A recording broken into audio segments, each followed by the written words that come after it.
At this point, I would like to introduce you to one of the heroes of America.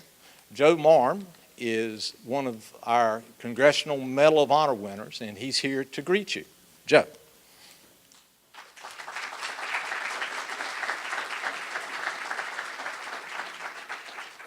Thank you very much. It's an honor for me to be here. I want to thank each and every one of the veterans that is here tonight for their service to our great country. We're the greatest country in the world because of each and every one of you.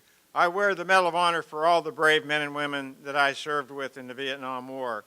I was in the Battle of Ia Drang way back in 1965. I was a young second lieutenant, fresh out of OCS and Ranger School. And it was a very intense three-day battle. We went in with about 450 men from the 1st Battalion, 7th Cavalry, General Custer's outfit, and we thought we were in another little bighorn, surrounded and outnumbered. We had a lot of assets Custer didn't have, though, and it was my honor to serve with these great men. I was wounded on the first day of the battle after the action, for which I was awarded the Medal of Honor. I was very early. I was the 7th recipient of 262 Vietnam veterans to receive the medal, 262, of which only about 100 were living. The rest were posthumous, which means their family received the medal for them. But I'm very fortunate. Like I said, I wear the medal for all of you, all the brave men and women that I served with. And it's an honor for me to be here. I live in the big city of Fremont, which is in Wayne County between Wilson and Goldsboro. My wife is a native of Fremont, so when I retired from the Army, we moved back here after being all over the world with my Army service of 30 years. So it's an honor for me to be here tonight, and I'm looking forward to the presentation. God bless you, and thank you for your service.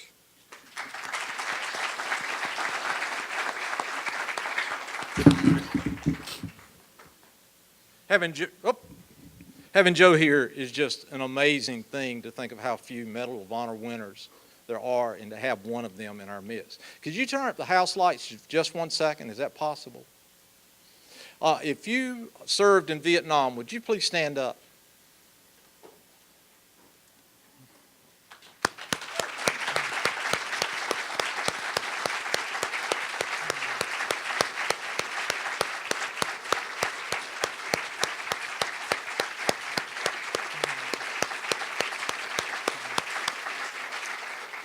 We thank you for being here.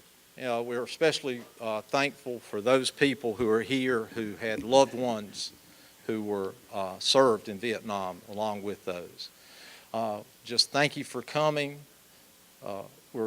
This has been a project that I've been involved with for about 18 months, and to finally have it come together is rather humbling, and thank you again for being here.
There were 5 of us from Garner who went down to the Marine Corps recruiting station in Raleigh in 1968 to sign up. I'm Glenn Johnson. I went down to the recruiting station with Wiley Mingy, Charles Hayslip, Harold Till, and Jimmy Brown. Now, the recruiter didn't have much to say to us when we first got there. He just pushed a stack of paperwork across the desk at us.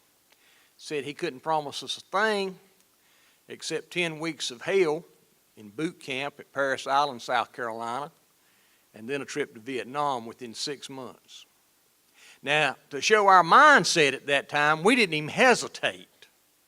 We wanted to go.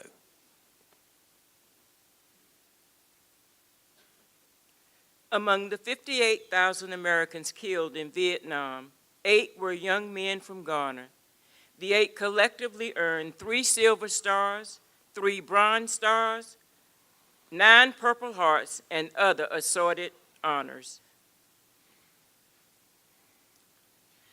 Most of the Vietnam warriors from Garner were born in the mid-1940s to the mid-1950s. They were the baby boomers. They were the sons of World War II veterans. Most were the children of fighting men who had helped to settle Garner and bring it from a little farming community into a growing suburban town.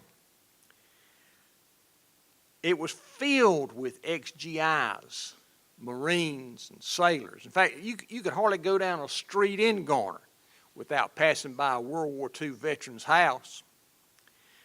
Their sons were the baby boomers, the ones that would go to Vietnam. Stephen Thomas, who lived over on Lake Wheeler Road, was one of them. His father, Morris, volunteered to join the U.S. Marines during World War II. Morris was 36 years old and already had 4 children. One of them would eventually be the grandmother of Major League Baseball player Lonnie Chisenhall. Not that that matters to our story.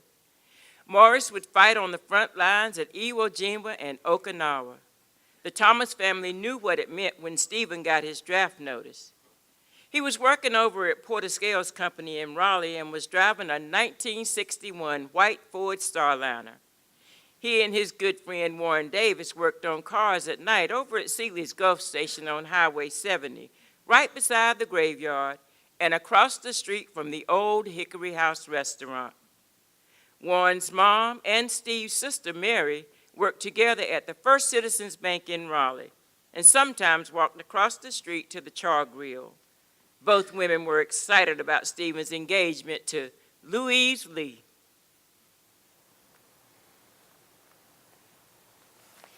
We decided that if Steve did go to Vietnam, we'd get married in Hawaii during his R&R. He'd get a week off after 6 months, and that's when we'd plan to get married. I had always dreamed of getting married at my church in Cary, but I suppose Hawaii was not a bad second choice. Although it would be hard to plan a wedding in Hawaii while in North Carolina, but I'd marry Stephen anywhere. Steve didn't drink or smoke. He went with me to church on Sunday. He was a gentle soul, a loving man, but he was a good soldier. He was chosen the best all around in his platoon and was a platoon leader. He was on a mortar squad and trained in demolition.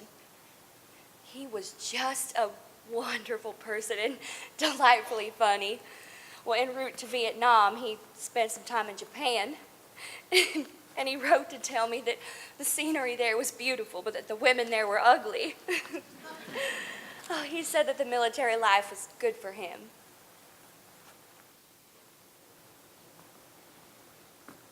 Dear Louise, I guess this life is just what I needed to settle me down.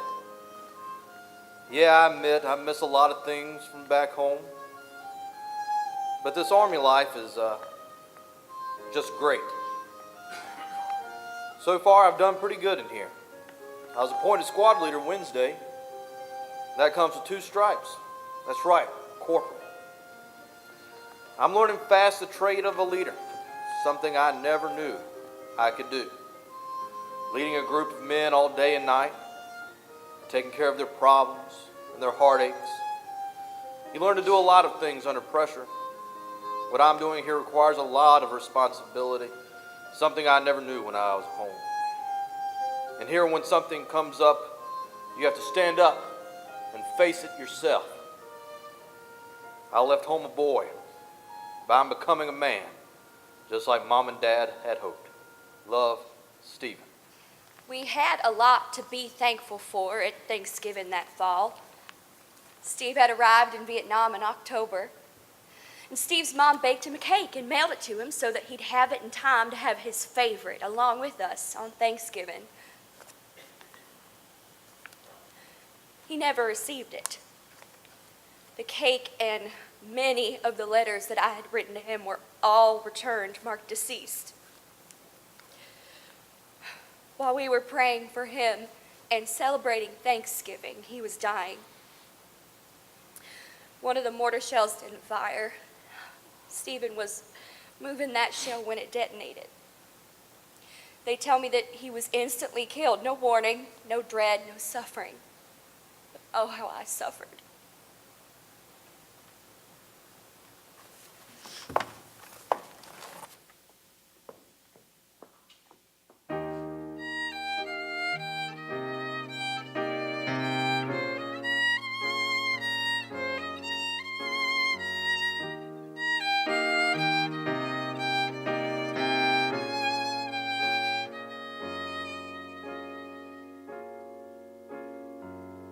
We stood beside your white star liner. It was early one day, early one day.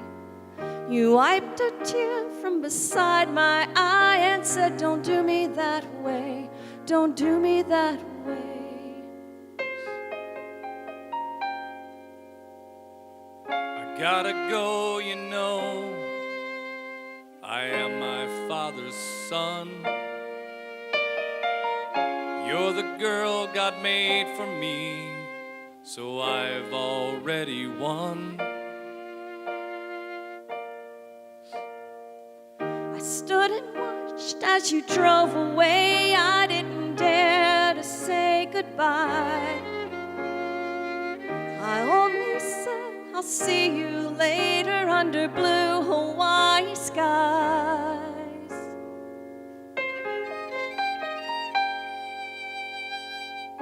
Dreaming of a wedding on beaches sandy white. This was our beginning. What happened wasn't right. Stateside, prayers tried to bring you back alive.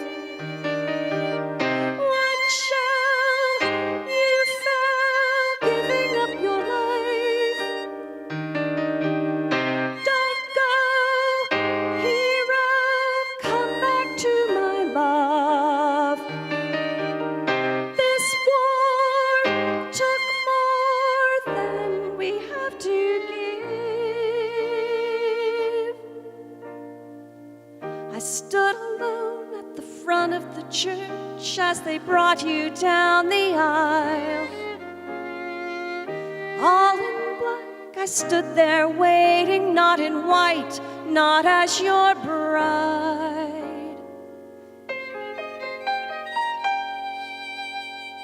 I had to go, you know. My father called me home. 7 more will join me, so you know I'm not alone.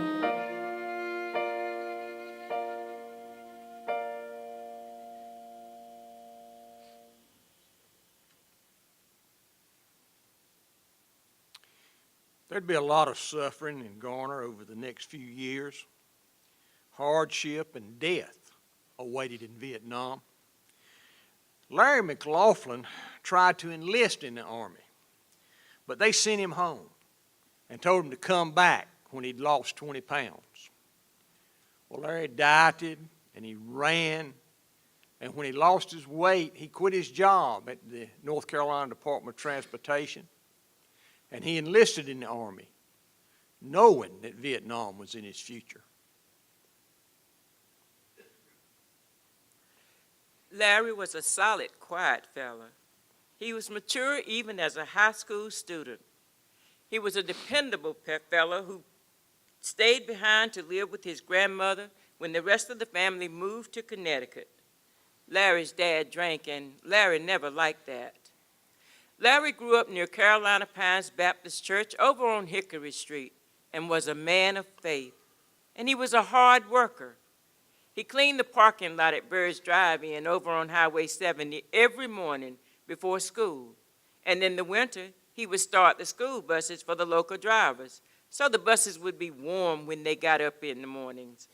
In the afternoons, he worked at B&H Auction and Salvage. He bought a 1965 blue Chevrolet Malibu. And right before he left to go to Vietnam, he started making payments on a house in Garner for his mother and his sister Paulette, who he called Princess, just to aggravate her.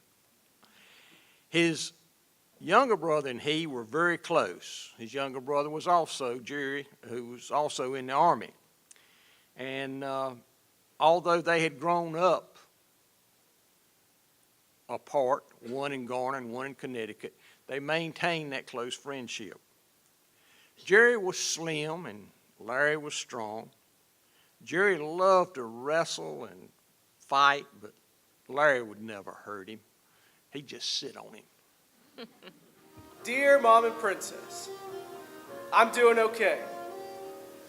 The Army might have sent you some paperwork about me getting a Purple Heart, but don't worry, it's just a scratch. I got a little wound on my hand, but I'm all healed now.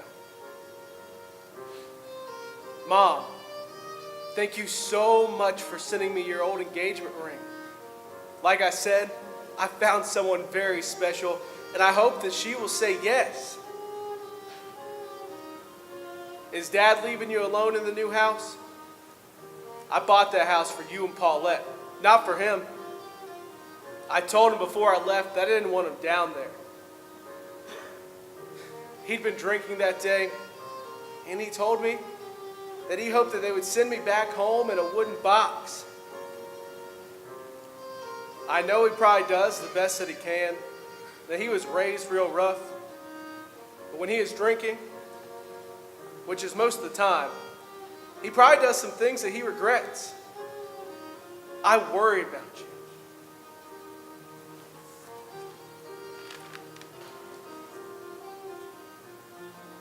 I'm a squad leader now, and I have the responsibility for a group of men. They are good men, but they have a lot to learn, and they do some of the stupidest things. I'm trying to do just like what you said and not be a hero, but it's my duty to be a leader for my men. I've got some R&R coming up, and I'm headed to Hawaii in 3 days. We're going out on patrol today, but when I get back from this patrol, it'll be time for a little Honolulu time. Imagine me lying on the beach in Waikiki. That's a long way from Bird's Drive-In. Please write. I really don't need anything, but the guys love it when someone gets something good to eat. Everybody shares with everybody. Don't worry. I love you, Larry.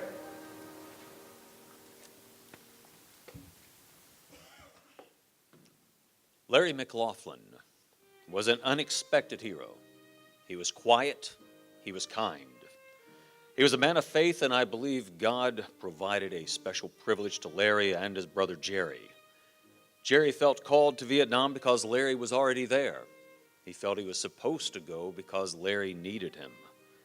Within minutes of Jerry landing in Vietnam to begin his tour of duty, the Red Cross informed him of Larry's death. Jerry never spent a night in Vietnam. Instead, he accompanied the body back home. And what a blessing that was to the family. On the day of Larry's funeral, the pine trees bowed over with the weight of the heavy sleet and snow, as if they were paying their last respects to. And at this service, I bring to you a message from the President of the United States. The President of the United States of America takes pride in presenting the Silver Star posthumously to Larry H. McLaughlin for gallantry. Specialist 4 McLaughlin distinguished himself by heroic actions. When the company came under intense enemy automatic weapons fire, Specialist McLaughlin immediately moved forward, rallied his squad, and crawled to each man, giving moral support and personally directing the retaliatory fire. When his machine gunner was wounded, he personally took over the position, putting out devastating fire on the enemy position while exposing himself to the intense, hostile small arms and automatic weapons fire. He contributed immeasurably to the success of the mission and defeat of the enemy force. Specialist McLaughlin's personal bravery, aggressiveness, and devotion to duty are in keeping with the highest traditions of military service.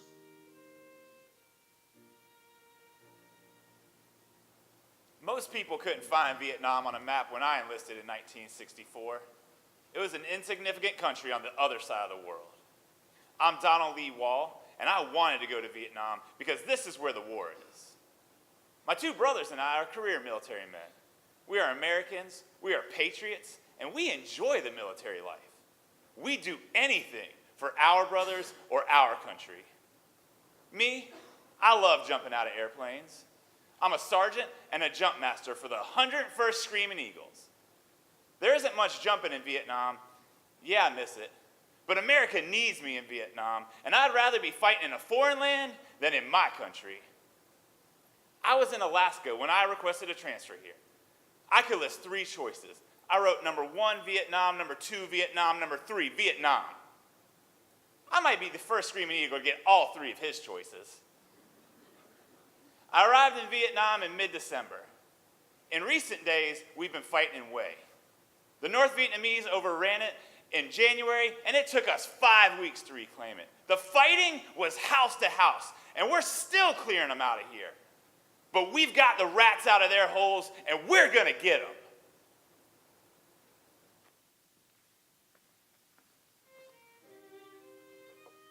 Donald Lee Wall loved his country, loved his family, loved the 101st Airborne. He was a true professional soldier who prided himself in doing things the right way. In street-to-street fighting in Hue, often facing overwhelming odds, he distinguished himself. In the time in Vietnam, he was involved in 5 major operations. He did everything right on the day he and his men were ambushed. He and his 2 men held their positions to lay down covering fire as the rest of the platoon withdrew, and Wall was killed by small arms fire. By the direction of the President of the United States, the Bronze Star with Valor is presented posthumously to Staff Sergeant Donald L. Wall for distinguishing himself by outstanding meritorious service.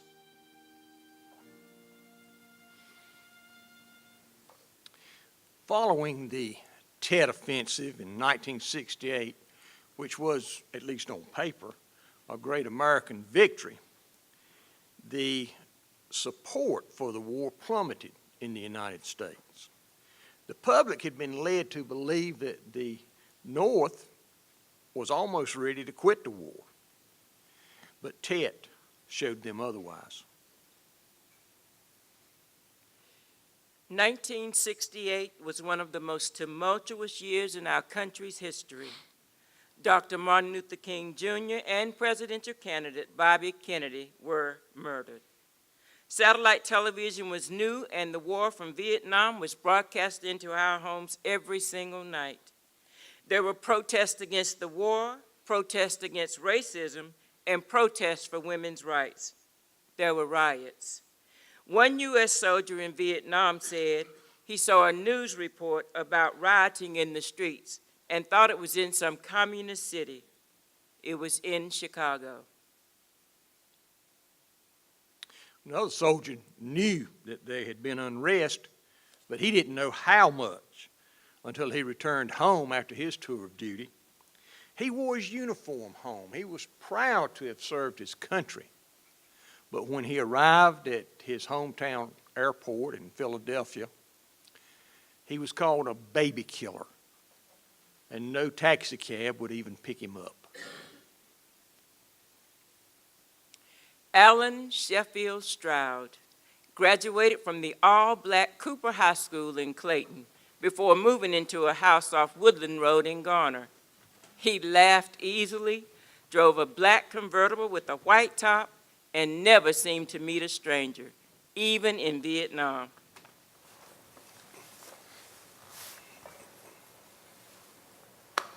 Hey, Nummy, we've decided to go all out for your birthday today.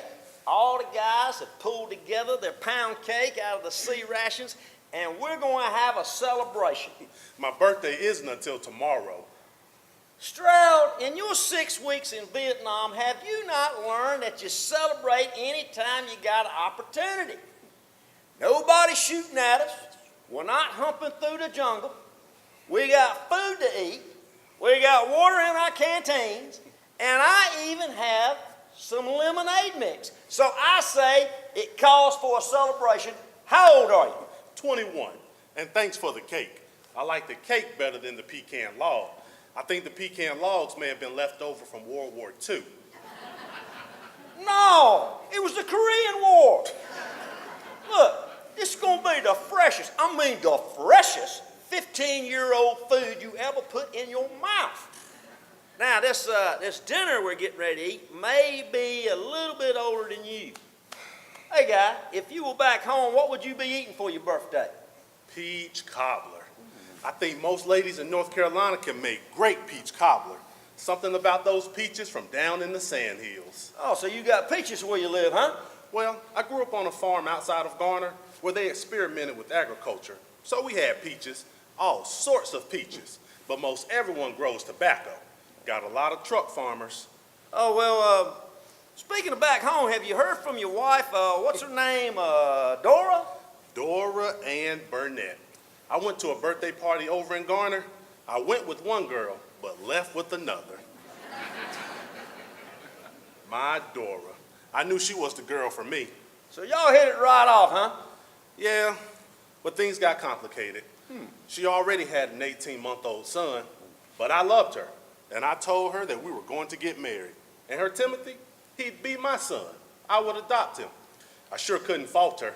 I already had a little boy of my own, Steve. My boys, they're going to have a relationship with their father. See, my mom, she lived in New Jersey, and I never had a relationship with my father. I lived in North Carolina with my grandmother, Stroud. My boys, they're going to be proud of me. I'm going to go to college. College? Oh, you're going to be a college man, huh? Sure am. I'm going to use that GI Bill, go to college, get my diploma, and take care of my family. I've got a wife and children to support. Let me see. Professor Stroud. Well, that has a really nice ring to it. Listen, does your wife write much? Does she ever? Sometimes she writes 2 or 3 letters a day. I sure don't have much to write back. She doesn't need to know I'm over here getting shot at. Well, why don't you tell her about this camping trip we've been on? You know, we get to sleep outside, it rains on us, we're under a poncho, we have to eat out of a can, and we're always looking for water. One of the most amazing things about this place is that it is so difficult to find water in a rainforest. It just doesn't make any sense. Yeah. Sort of like this war we've been in. Yeah. Tell me something. You ever get used to all this? Well, how do you get used to being dropped off in the middle of nowhere, being told that they're going to come back and pick you up in 3 weeks, and then when they come back, they bring you some clean socks, a little bit of food, a whole lot of ammo, and I don't think that I have bathed in weeks. I noticed. Well, let me tell you something, my friend. You'll know peach blossom yourself. Hey, are you scared? Sure am, especially at night. I'm scared of tigers. I thought they only lived in the zoo or circus. Did a tiger really get one of our men? Yeah, but it was only one. I'm a lot more afraid of those human tigers. You know, those guys out there with guns that want to shoot us? Yeah, got a lot of them too. Well, we know how to fight, And we know how to survive, and that's what we're going to do. You know, I will never get used to going out every day, going and looking for trouble. My grandma told me not to go looking for trouble because enough trouble will find you. Well, you got a smart grandmama. She's a smart woman. But she ain't the 101st. Sometimes I wish I was. You know what? I'm doing what I have to do. I'm going to pull my time and go home to my family, and I'm going to college. Well, Professor Stroud, some brilliant mind has decided that it's time for us to go out and start looking for trouble again. Now, I want to give you something for your birthday. I'm going to give you 2 pieces of gum out of my C ration. Happy birthday, my friend. All right, let's load it up. Let's move out. Oh, and Stroud, one more thing. Don't try to be a hero out there. Nobody wants to carry you around in a body bag for 3 weeks until that chopper comes back. All right, let's go, guys.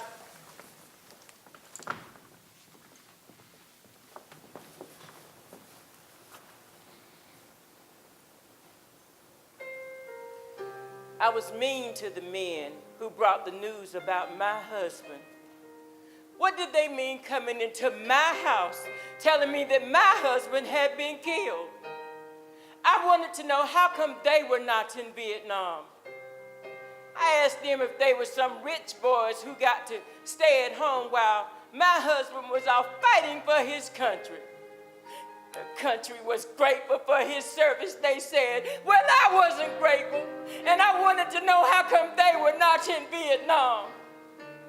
How come they were at Fort Bragg where nobody shoots at you and you sleep in a bed?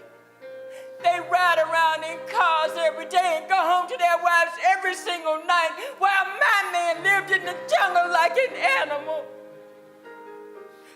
I told them if my husband was dead, I'd know, I'd just know. And I'll tell you what, Mr. Army Man, I will believe my husband is dead when you place his wedding band in my hand. That's when I'll believe it. Now get out of my house.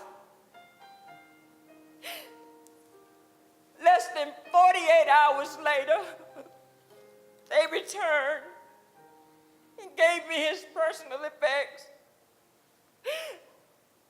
including his wedding band. He was gone.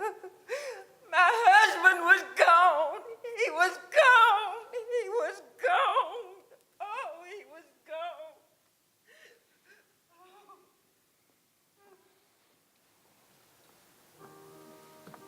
Dear Mrs. Stroud, I was with your husband when he died. As devastating as his loss is, I thought you and his sons would want to know that he died a brave soldier. We were ambushed, and he was rushing forward with ammunition for our machine gun when a mortar round knocked him off his feet. He struggled forward a bit, and he collapsed. Some say that he had seen another wounded soldier and was moving to help him. I just don't know. They call it the fog of war. But I do know he was advancing towards the enemy. I pulled him behind a giant anthill, and he had been shot in the chest. The bullet had passed right through him. There was nothing I could do except comfort him. He was a brave man, a hero. I didn't know him well because he hadn't been here very long, but I knew him well enough. He was a good man. He did everything the right way. He was a hard worker. And boy, he liked to laugh. He didn't do stupid things, and you could count on him. He loved his family. With his last breath, he spoke of the love that he had for his family. I hope you will always cherish that thought. He was my friend.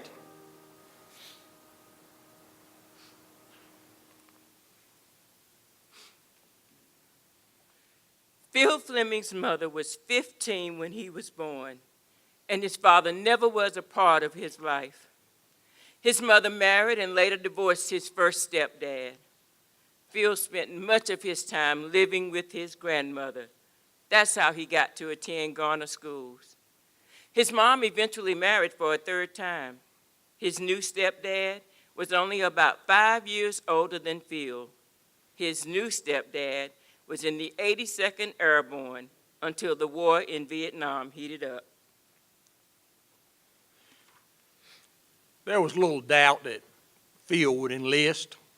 He was a warrior. He was fiery and sometimes combative. He loved to lift weights and to work out. Lifting weights was his hobby, his pastime, his passion, and he was the strongest guy in school.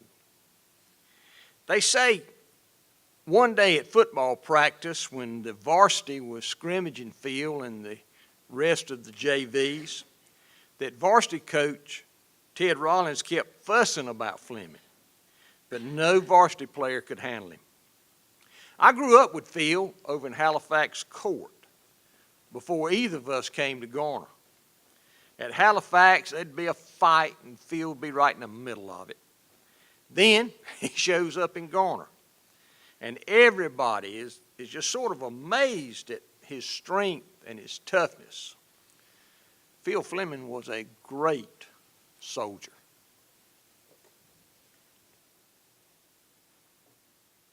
The President of the United States of America takes pride in presenting the Silver Star posthumously to Philip H. Fleming for gallantry in action while engaged in military operations against an armed hostile force in the Republic of Vietnam.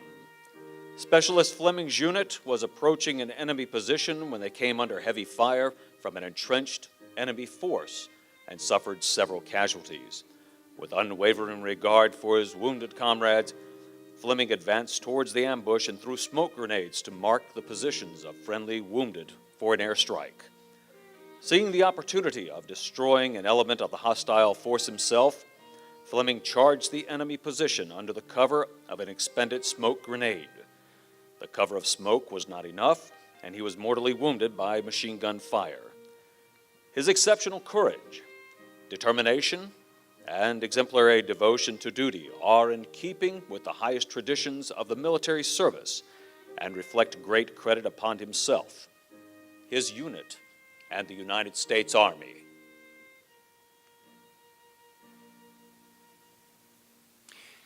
I grew up wanting to be in the military. Probably too many John Wayne movies. But I knew as soon as I finished high school, I was going to be a Marine. Harold Teal was the same way. I sat behind him in homeroom, and almost every day he'd turn around and look at me and said, "We're going to be Marines, right?" Chuck Houser was one of Harold's buddies, and Wiley and Jimmy played football with me.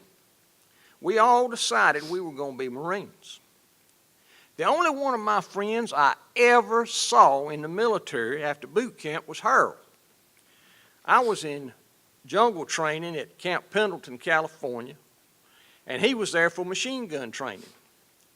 I had married my high school sweetheart, Donna, right after boot camp. I was making $98 a month.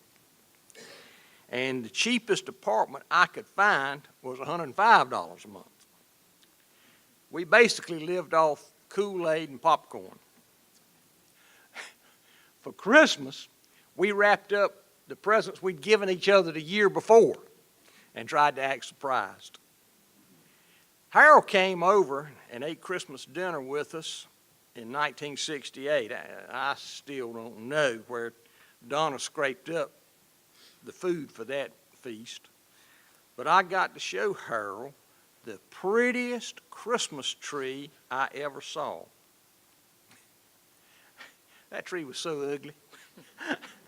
I was embarrassed to bring it home. I had to wait till late at night so nobody'd see me getting it out of the ditch. Now that has got to be the world's best Christmas tree. Well, the price is right. Yep. Just laying in a ditch.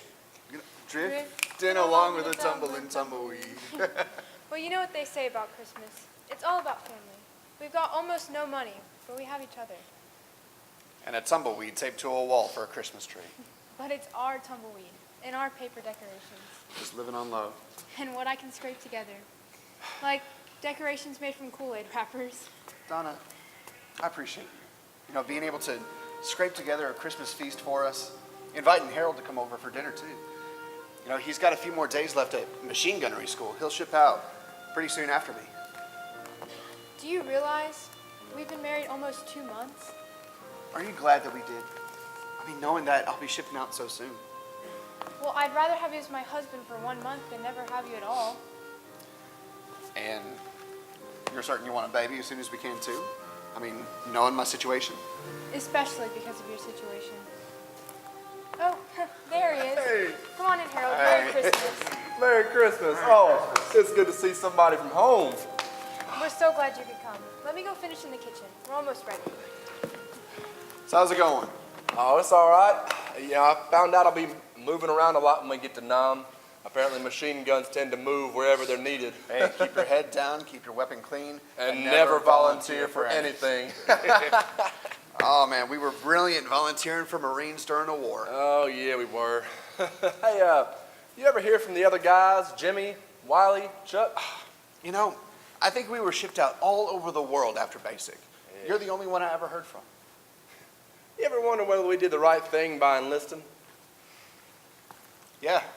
Yeah? I do. Well, I don't. You see, I signed on because young men are dying in Vietnam. Somebody's got to tell those boys about Jesus before their time comes. And that's you. Well, that's what I was thinking when I signed on. Marine to Marine, center to center. Well, you're about to get your wish. Yeah. How much longer do you have at Pendleton? I got about another week or so of training. God, you know, Glenn, I would love to see Garner again. You know, we used to go to Lake Wheeler just to watch the sunset. Hey, you will. You know, in due time. You can go to Nam for a few months. You can go anywhere you like after that. You know, I don't think I'll ever see home again. And don't go getting all creepy on me. I just don't see anything for me beyond Vietnam. Hey, what are you talking about? Nobody knows what's in our future. You know that. Well, that's just it. I don't see a future for me beyond Vietnam. All right, let's slow down a little bit, Harold. Like, don't talk this way. Look, you know you're the man. You play guitar, you sing all these songs. You got a great future ahead of you. You can be famous one day. Only thing is, right now, you got to carry a machine gun. Well, that's true. Listen, Glenn, I'm fine with it. Really, I'm a Christian. I'm headed to heaven. Harold, you're headed to Vietnam right now, not heaven. Look, you're going to be sending Charlie to heaven. Look, don't be saying these negative things. You'll do fine. Glenn, I just know. No, you don't. I don't think you do. Listen, Harold, you're just like the rest of us, all right? We're all a little bit scared. Well, I'm not scared. It's just I don't see me ever leaving Vietnam. Well, look, maybe they'll make you president or something. Maybe you'll stay, be a missionary. Maybe you'll have the best band in Vietnam. You never know what can happen. Yeah, Glenn, you know what I mean. But listen, I'm sorry. I don't mean to ruin y'all's Christmas. Look, just don't talk this way, please. Glenn, I just want you to know that I'm all right. Really, I'm fine with it. I mean, we all die someday. I just hope that when my time comes, there's meaning there.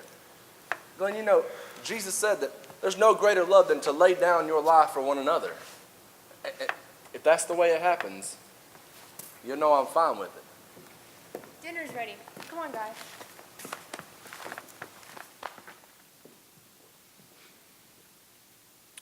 Harold Teal was a strong Christian, and he wasn't shy about sharing his faith.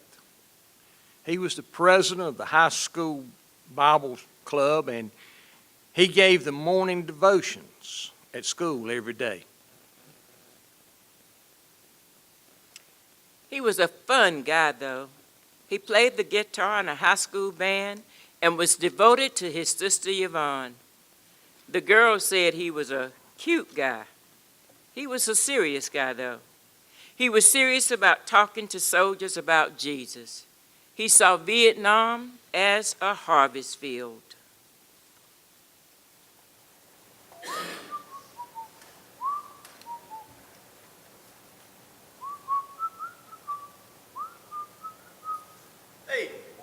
Preacher man, Hey, how come you always reading that book? I bet you got the whole thing memorized by now, don't you? it just gives me comfort, just like my sofa at home. Sofa. Sova, not sofa, funny man. Oh yeah, that's right. But how about this? How about you trade me some of that choo-choo cherry Kool-Aid for some of that Bugs Bunny grape? Ooh, I ain't got no bugs, but would you settle for a rootin' tootin' raspberry? You know I will. All right.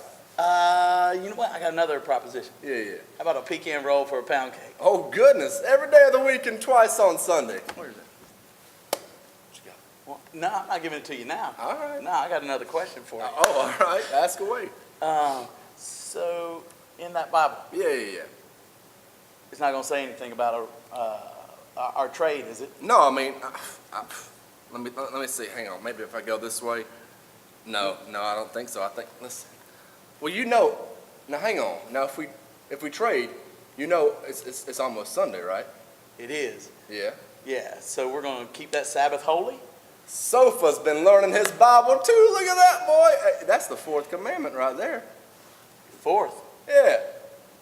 The Ten Commandments. You know the Ten Commandments? You know the Ten Commandments? Sure. Sofa, there's only 10. Yeah, but I bet you keep every one of them, don't you? Oh gosh, no, I break them all the time. Well, not every one, of course, but I break them even though I wish I didn't. I'm just a sinner. Me too. But let me tell you, buddy, I like some of my sinning. But seriously, anything in there about trading a pecan roll for a pound cake? Yeah. Let's see. That'd be number 10. Do not covet. But I like them both. Yeah. Well, you know what? I never had much use for church. Yeah? Yeah. When I was growing up, we were always out in the bush. We were moving around day to day. We'd kind of lost track of time. So that's kind of the way I live. But how about yourself? Well, I try to live every day like it's the Sabbath. I want people to see Jesus when they look at me. I know I may be the only Jesus some people ever see. Right. What? I don't think Jesus talked like a Beverly Hillbilly. You know what I mean, Soda. I just don't want to be the guy who reads his Bible and then prays to kill that guy before he kills me. I sure as hell hope I kill him before he kills me. Well, I sure as heck hope so too. Oh, excuse me, preacher man. You know, you're the only Marine that I know that doesn't cuss. Huh. So, how about this proposition? All right. I'll teach you how to cuss. I'll even teach you what some of the words mean. Now, how can I use a bunch of profanity and then witness to other Marines? Fair. Yeah. Fair. Yes. Isn't there another commandment in there that talks about do not kill? That'd be number 6. But this is wartime. It's exempt. I mean, this is in a sense a holy war. I know it is for me. You know, Sofa, communism is a godless religion. I mean, everybody, even our enemies, need to know there is hope in God. There is. I don't want a sermon, buddy. Well, I wasn't going to give you one. But why not? Why not what? Well, why don't you want a sermon? I'm just not really buying what you're selling. I ain't selling anything. Everything I talk about is free. Jesus has already paid for it. But it sounds like a sermon to me. So if we could not do that, that'd be great. Oh, okay. Well, listen, they call me preacher, but I ain't no preacher. All right, I don't give sermons. I just talk to people, and if they ask, I tell them what I believe. Then it's their decision. Well, what do you believe? Well, I believe that God loves me, even though I'm a sinner. That God wants me to spend eternity with Him, but somebody's got to pay for my sins. Jesus, God's Son, He paid for my sins. Just like we right now are paying for some of those Washington politicians' sins? Hardly. So it's just that easy. Jesus is your ticket to heaven. He's your fire insurance policy. Well, there's a lot more to it than that. I can explain it to you if you want. No sermons, though. No sermons.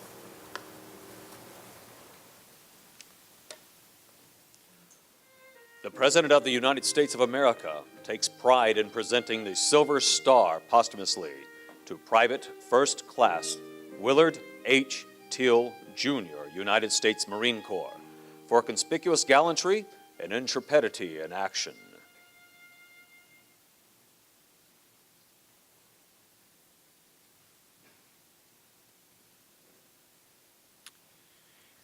Most of the men from Garner couldn't wait to get out of Vietnam. The Army had this deal, though. If you would stay an extra month after your 12-month tour of duty, then they would excuse the rest of your military obligation. Warren Davis, who had attended his good friend Stephen Thomas's funeral about 2 years before, was given that option. He was a member of a 155 millimeter howitzer team. Davis had been a jack of all trades before being drafted. He'd quit high school, but had no trouble finding work because he knew electricity and plumbing and everything that it was to know about a car. Some folks love sports or theater or movies. Warren Davis loved Fords.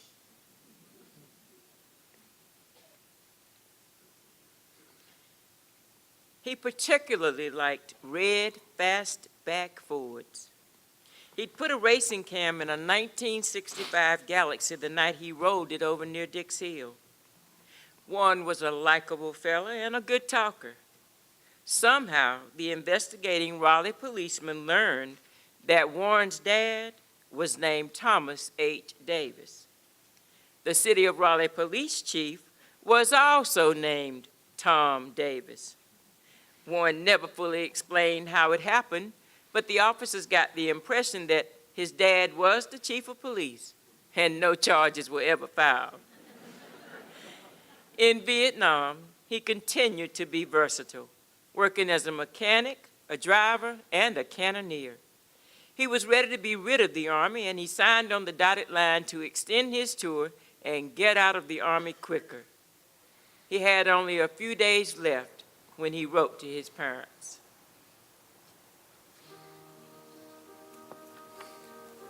Dear Mother and Daddy, just a few lines to say hello and let you know that I am still doing fine.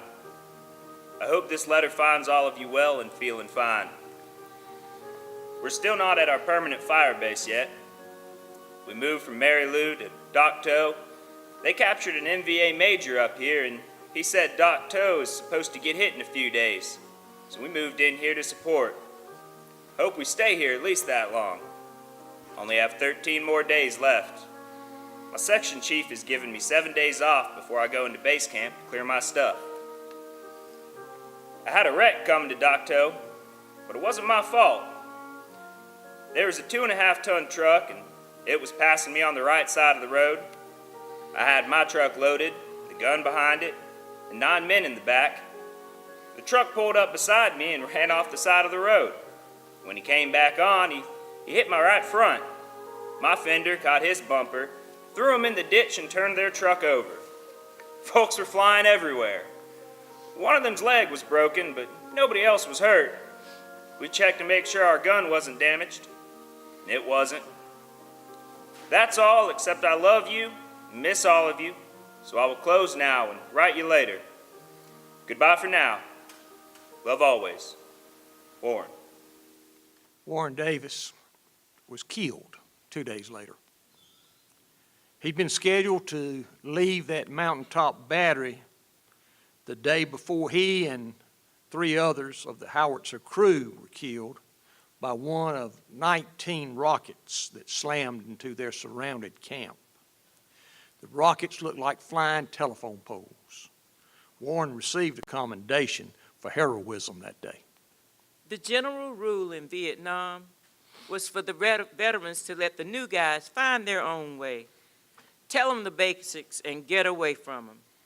The new guys, called nummies or FNGs, freaking new guys, often made mistakes, errors that could get them and someone else killed. Robert Clark Dawson was different. He was a friend of every soldier he met. Perhaps that's why he is held in such high esteem by his men more than 50 years later. Man after man after man said that Dawson saved their lives. 4 of them chipped in to purchase a brick for him at the Garner Veterans Memorial. Hey, Nummy, come here. Now, I know what you've been taught, and a bunch of that, it's going to get you killed. Our tanks are Sheridans. Their armor will stop most machine gun fire, but not a rocket-propelled grenade or a mortar or, heck, various other things that go boom. Our tanks, they're light and they're fast. So from this moment on, think of that tank as the target that every piece of artillery, every recoilless rifle, every mortar, every mine is trying to destroy. Everyone, and I mean everyone, is aiming at you. Yes, sir, Sergeant Dawson. Don't sir me, Farquhar. I'm just a grunt, like you.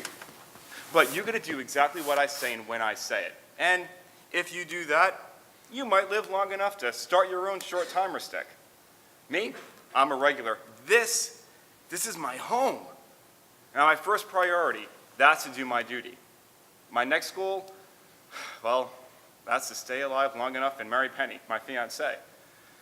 Now after that, it's to keep you alive. You got that, Farquhar? Yes, Sergeant Dawson. All right. So when we stop, you get away from that armor. It attracts lead like cow turds do flies.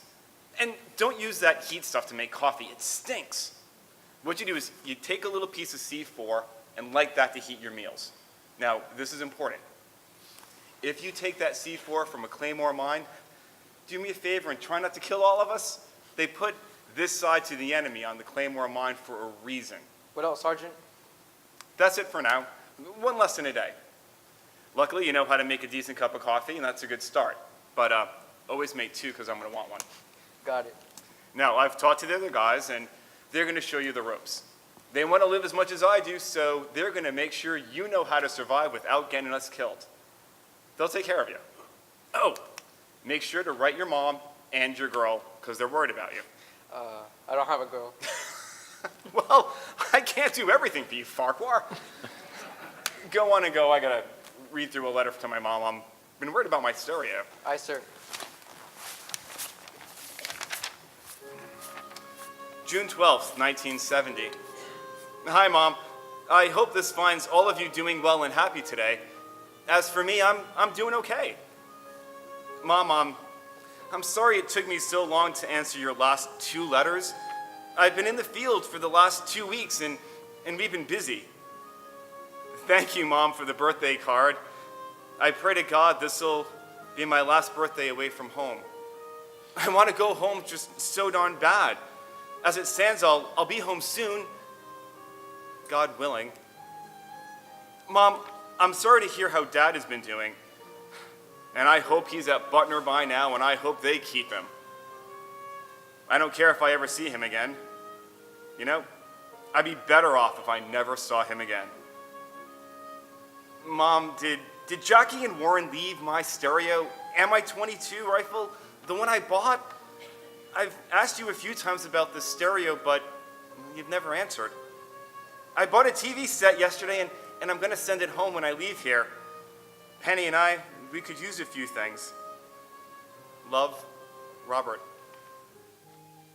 The President of the United States of America takes pride in presenting the Bronze Star posthumously to Staff Sergeant Robert C. Dawson, United States Army, for conspicuous gallantry and intrepidity in action while serving as a tank commander against the enemy in the Republic of Vietnam.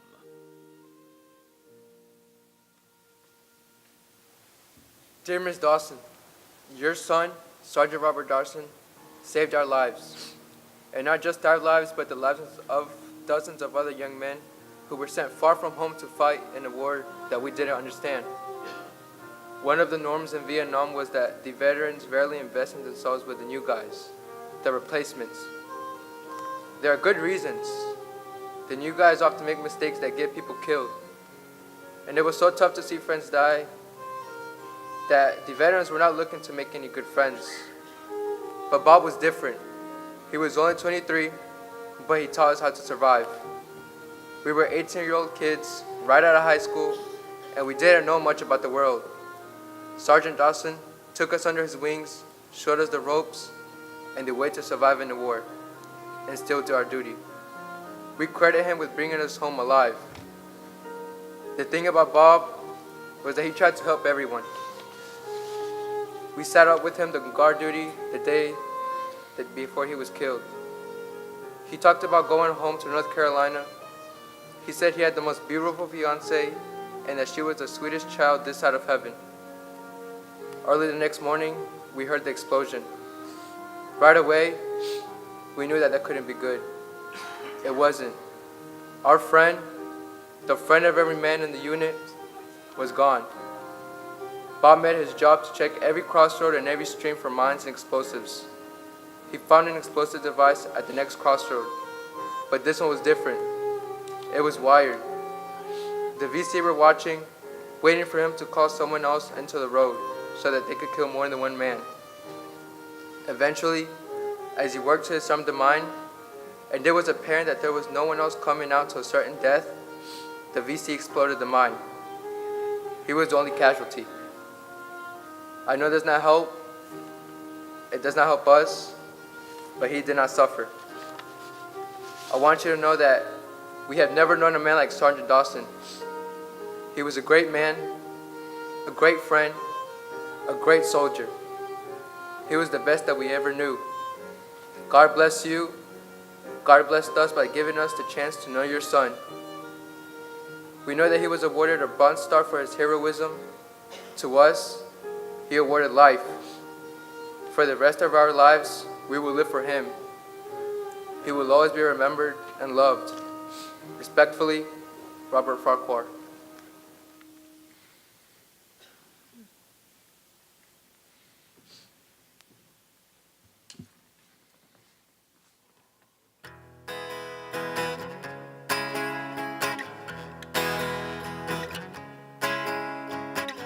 Children of the 60s, children not yet men. Was it really that long ago for the flower generation? Hula hoops, the Beatles, and Woo Ginsburg. Then along came Vietnam. Then along came Vietnam.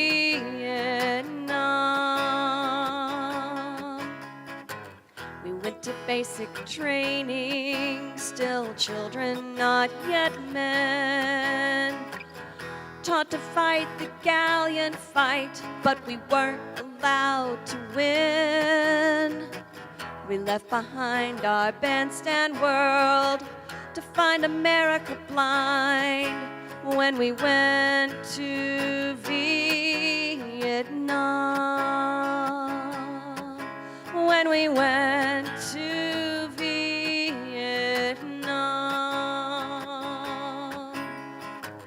Some of us were lucky, some can't say the same. News stories did a job on us, our courage turned to shame. For years we hid ourselves away, we lived with Callie's mistake, and no one spoke of Vietnam. No one spoke of Vietnam. The war is over, but the battle lingers on. We watch, we wait for it to happen again. We kept our silence, and they built us a wall to remember Vietnam.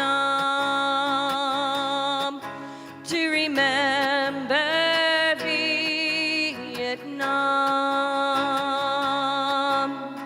Names on top of names. One is names on top of names. One is not the same. Names on top of names. One is not the same. He gave his life to save his men. Robert Dawson's Vietnam. Robert Dawson's Vietnam. Robert Dawson's Vietnam.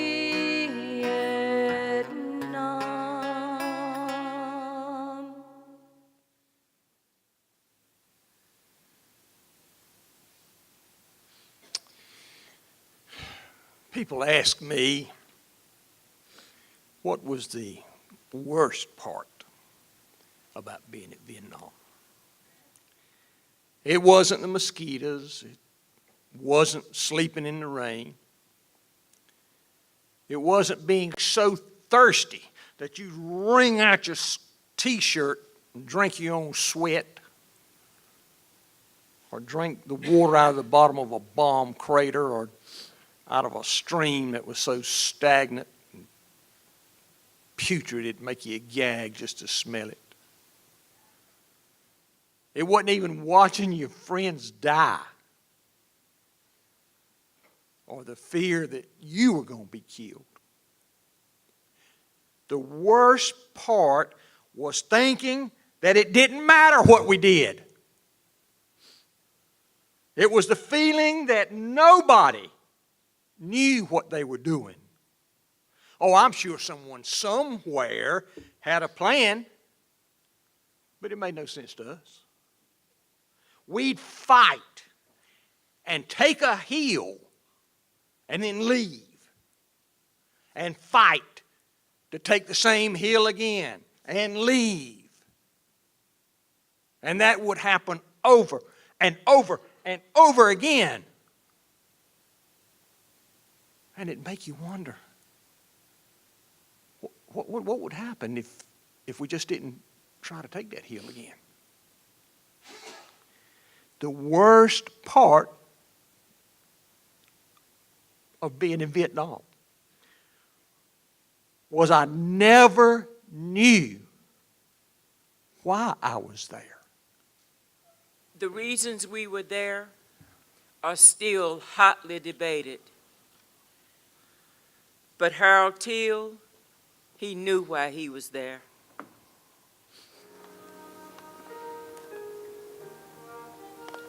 Dear Yvonne, I have searched for years to find one of Harold Teal's relatives. I was so excited to get your phone number, and this is the letter that I promised. As I told you, I was with Harold when he was killed. I know you got some details from the Silver Star citation, but there's much more. If Harold wasn't deserving of the Medal of Honor, then no one ever will be. I'll never know why he didn't receive our nation's highest military honor. Our patrol was sent to engage an NBA force dug into a mountaintop. We had to cross through a clearing on the side of the mountain, and as soon as we were all exposed, they opened up on us with a machine gun. The only reason we were not all killed was that the machine gun could not tilt low enough to shoot us. But we were pinned down, so they began rolling hand grenades down. We would die if we stayed. We would die if we stood up.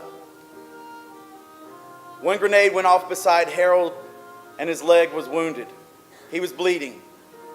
But he looked back at us, and he said, "When I stand up, you run for cover." Then he stood up. He marched up that hill, his machine gun blazing, his bandolier of bullets getting shorter and shorter. The NBA ducked. We ran while Harold kept limping up the hill. It was like watching a movie. I've never seen anything more heroic. But then, all his bullets were gone. He was 10 feet from the machine gun. He turned, threw his gun down the hill so the NBA wouldn't capture it. He turned to face his enemy. The NBA machine gun fired. And it was over. He didn't want to die that day so far away from home and his loved ones. He talked so often about going home to you and his family, but he was willing to die to save us. He loved us.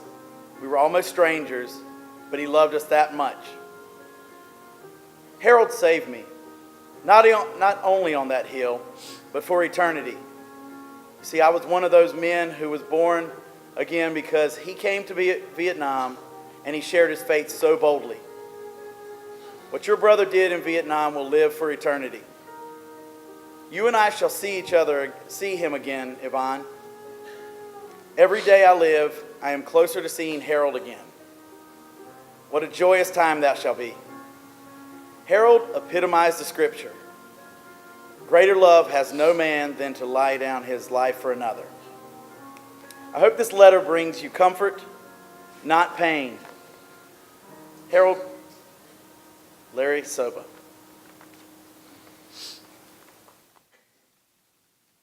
Vietnam had hidden dangers everywhere. The day I reported to the airport to leave Vietnam, it was under attack. The airport was closed to incoming and outgoing flights. Some rockets had landed close enough for me to wonder, was I going to survive 13 months in country and then get killed at the airport trying to leave? I came so close to dying so many times in Vietnam, beaucoup many times. Ambushes, kill teams, recon, mortar attacks. I remember when we rescued another platoon at Moyler's Ridge, I was one of 2 or 3 Marines from my platoon that wasn't killed or seriously injured. Incredibly, my plane landed at that closed airport. And I threw my bag on board. We took off. As the plane banked after takeoff, I watched the lights fading in the distance, farther and farther away. And then the lights were gone. I had survived. They offered me a promotion if I'd go back. No way. I was going home to my wife and the son that I had never seen.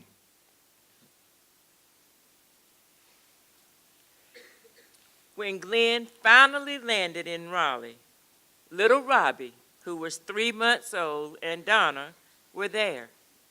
Robbie babbled all the way home. It was like he knew who Glenn was and was trying to talk to his daddy.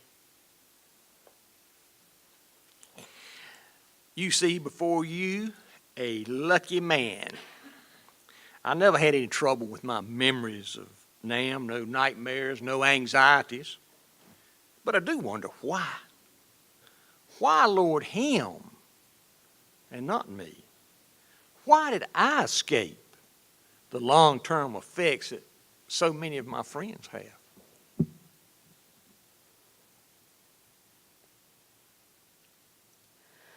My father saw the horrors of war. He was a forward artillery command officer. He went out with infantry patrols to coordinate artillery strikes. On one of those patrols, he was the only survivor. He lived with that for many years. My father was like many of the men who was exposed to Agent Orange, a poison designed to kill vegetation. One soldier said he practically bathed in Agent Orange because the foliage was so wet. It polluted the water they drank, and it hung in the air like fog. Agent Orange has caused so many men to have Parkinson's disease. It's like Garner Mayor Ronnie Williams said, it makes no sense that 30 years after being exposed, you come down sick. But it's happening all around us. And my daddy, who died from Parkinson's, was one of the many men who would fight the war over and over every time he tried to sleep. But me, I'm as healthy as a 70-year-old man can be. I live right down the highway, right down 50. Robbie lives next door to me, and the grandkids live beside of him. I don't spend much time thinking about Vietnam, but when I do, I'm humbled. I'll never, this side of heaven, know why I lived and a good man like Harold Teal and a great soldier like Phil Fleming died. One day, I'll die too. And that's all right. Because I'll see Harold again, and Phil, and my brother Earl, and Mom, Dad. You know, Donna and I have been married 50 years. I remember when I was a NAM, I wrote her and told her I knew that I'd be all right because God would never create a love like we had and then tear us apart. But deep down in my heart, I knew it was possible. It happened all around me, all the time. It happened in Garner. I have a great family that I love and it loves me. Family. Family. And friends and faith. Honor. Integrity. Duty.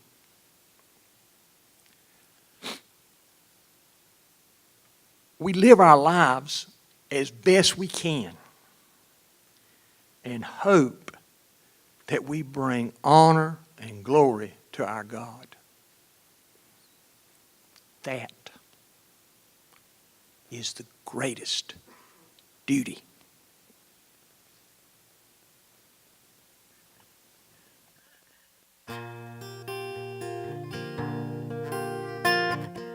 Where have all the flowers gone?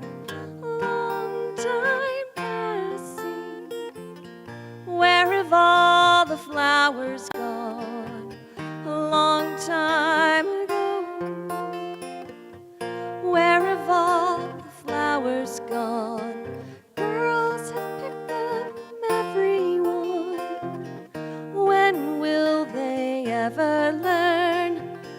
When will they ever learn?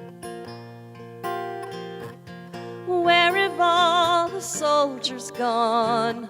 A long time passing. Where have all the soldiers gone? A long time ago. Where have all the soldiers gone? Gone to graveyards, everyone. When will they ever learn? When will they ever learn? Where have all the graveyards gone? A long time passing. Where have all the graveyards gone? A long time ago. Where have all the graveyards gone? Covered with flowers, everyone. When will we ever learn? When will we ever learn?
We stood beside your white star liner. It was early one day, early one day. You wiped a tear from beside my eye and said, don't do me that way, don't do me that way. I gotta go, you know. I am my father's son. You're the girl God made for me, so I've already won. I stood and watched as you drove away. I didn't dare to say goodbye.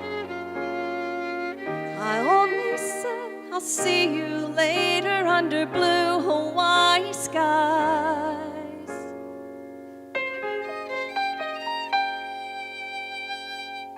Dreaming of a wedding on beaches sandy white. This was our beginning. What happened wasn't right. Stateside, prayers tried to bring you back alive. One shell, you fell, giving up your life. Don't go, hero, come back to my love. This war took more than we have to give. I stood alone at the front of the church as they brought you down the aisle. All in black, I stood there waiting, not in white, not as your bride.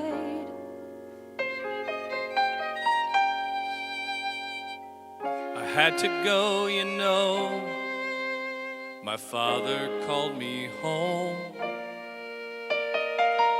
7 more will join me, so you know I'm not alone.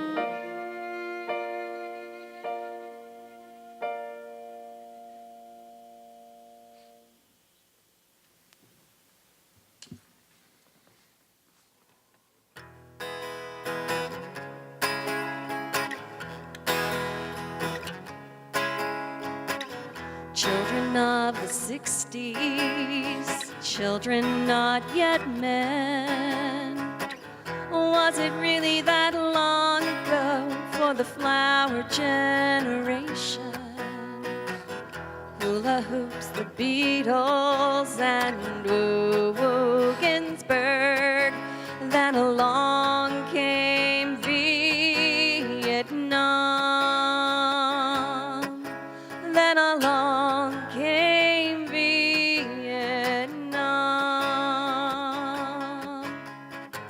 We went to basic training, still children, not yet men. Taught to fight the gallant fight, but we weren't allowed to win. We left behind our bandstand world to find America blind when we went to Vietnam. When we went to Vietnam.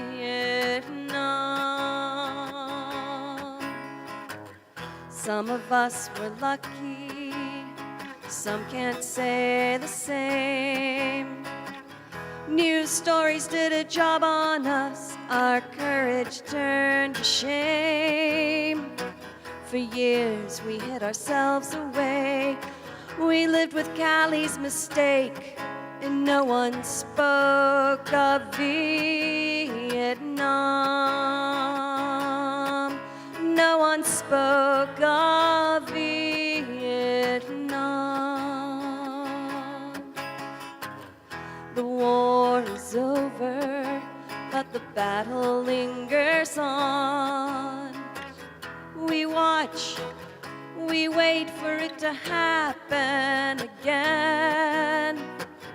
We kept our silence and they built us a wall to remember Vietnam, to remember Vietnam. Names on top of names, one is not the same. Names on top of names, one is not the same. Names on top of names, one is not the same.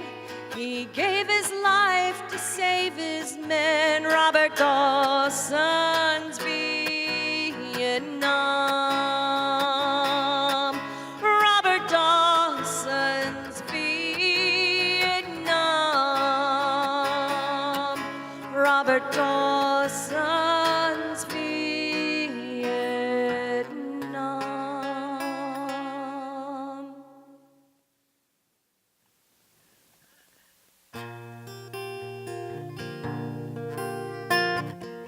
Where have all the flowers gone? Long time passing. Where have all the flowers gone? A long time ago.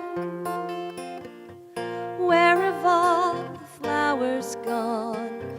Girls have picked them, everyone.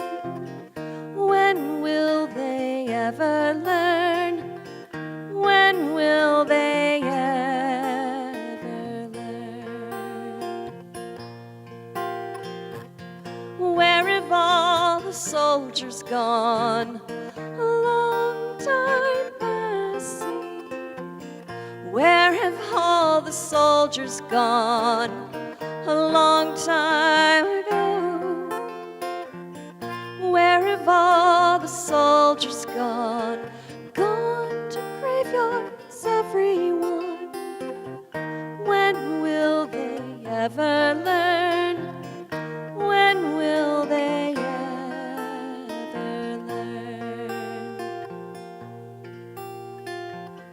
Where have all the graveyards gone? A long time passing. Where have all the graveyards gone? A long time ago. Where have all the graveyards gone? Covered with flowers, everyone. When will we ever learn? When will we ever learn?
We stood beside your white star liner. It was early one day, early one day. You wiped a tear from beside my eye and said, don't do me that way, don't do me that way. I gotta go, you know. I am my father's son. You're the girl God made for me, so I've already won.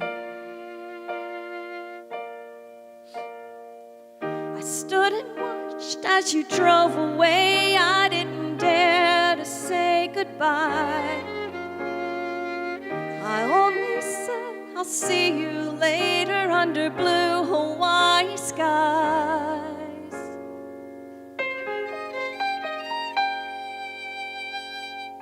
Dreaming of a wedding on beaches sandy white. This was our beginning. What happened wasn't right.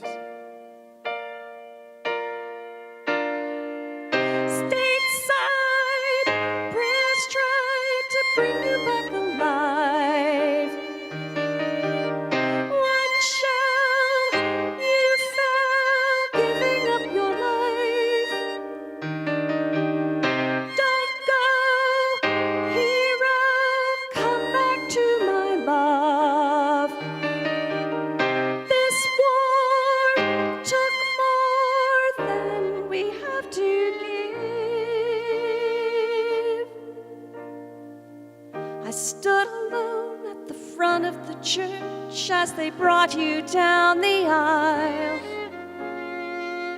All in black, I stood there waiting, not in white, not as your bride.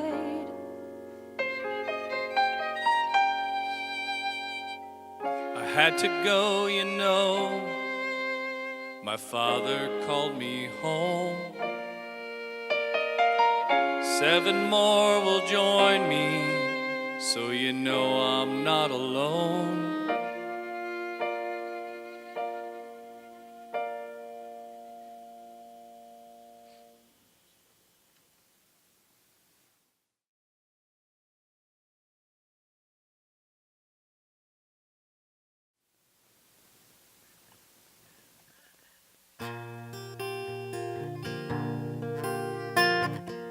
Where have all the flowers gone? Long time passing. Where have all the flowers gone? A long time ago. Where have all the flowers gone? Girls have picked them, every one. When will they ever learn? When will they ever learn?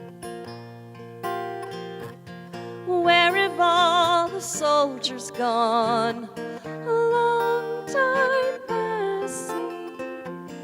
Where have all the soldiers gone? A long time ago. Where have all the soldiers gone? Gone to graveyards, everyone. When will they ever learn? When will they ever learn? Where have all the graveyards gone? A long time passing. Where have all the graveyards gone? A long time ago. Where have all the graveyards gone? Covered with